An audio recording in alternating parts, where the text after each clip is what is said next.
Halo teman-teman, pada sesi kali ini kita akan membahas mengenai subnetting. Subnetting dan juga subnet mask. Nah, sebelumnya apa sih dan kegunaannya itu apa sih subnetting ini?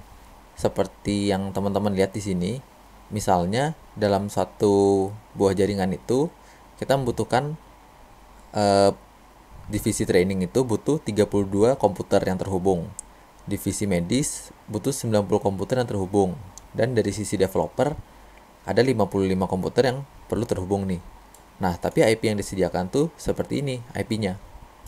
Nah, jadi subnetting ini gunanya kita akan menggunakan IP ini dan membagi-bagi secara rata per divisinya. Jadi per divisi punya IP masing-masing, kayak gitu. Nah, sebelum kita masuk ke subnettingnya, jadi subnetting ini kita bagi dua. Ada yang pertama namanya FLSM, yang kedua VLSM. FLSM ini namanya adalah Fixed Length Subnet Mask. Kalau yang VLSM dia Variable Length Subnet Mask. Nah, apa sih bedanya?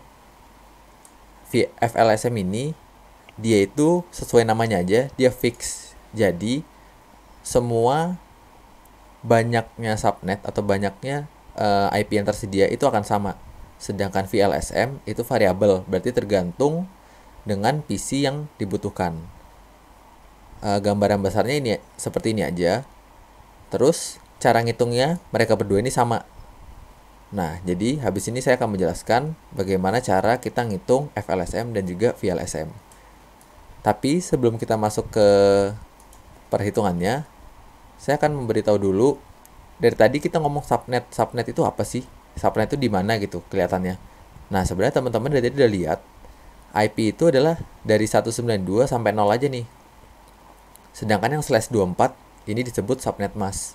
Kenapa dia itu angkanya 24? Oke, jadi /24 ini itu ibaratkan dia subnet mask default. Jadi biasanya subnet mask default itu dia /24. Nah, kenapa sih angkanya 24? Jadi subnet mask itu dia bentuknya seperti ini. 8888. Maksudnya gimana? Jadi setiap satu oktet ini per satu titik ini kita sebutnya oktet. Jadi ini oktet 1, yang kedua oktet 2, oktet 3 dan oktet 4. Nah, kalau dia 24 berarti dia ada 24 buah angka 1. Jadi di sini ada 1 2 4. Nah, jadi kayak gini nih.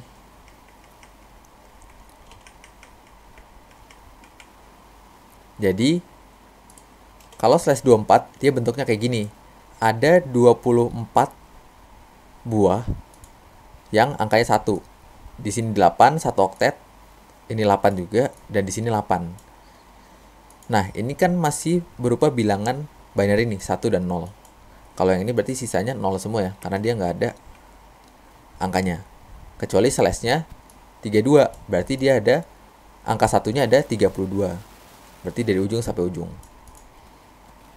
Nah, gimana sih cara kita konversinya? Dari yang binary ini jadi angka normal, angka desimal. Jadi kayak 192 atau 128. Nah, caranya itu kita ambil aja nih satu oktet ini. Berarti ada 8. Satunya ada 8 kali. Satu yang pertama, yang paling kanan itu adalah pangkat 0. 2 pangkat 0.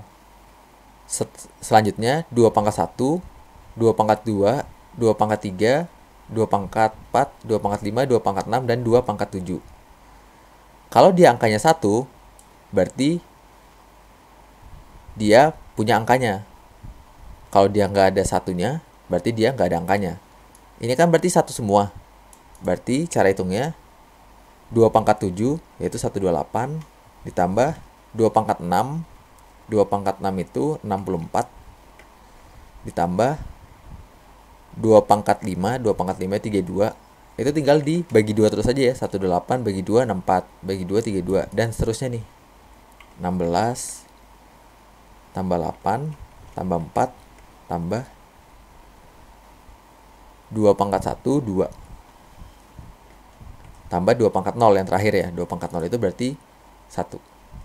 Nah, ini di semua kalau misalnya kita jumlah, maka hasilnya akan 255. Berarti kalau satunya full, satu oktet ada 8 buah angka 1, dia hasilnya 255.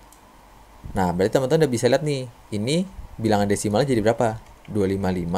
255.255.255.0.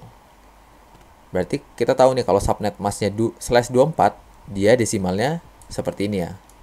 Nah, gimana kalau misalnya saya ganti jadi /25? Berarti angka satunya ada 25 kali nih. Ini kan dari sini sampai sini cuman 24. Berarti kita tambahin 1 di sini. Nah, maka desimalnya jadi berapa? Tinggal kita lihat aja dari sini yang kita hitung. Semuanya jadi 0 ya. Berarti kayak gini.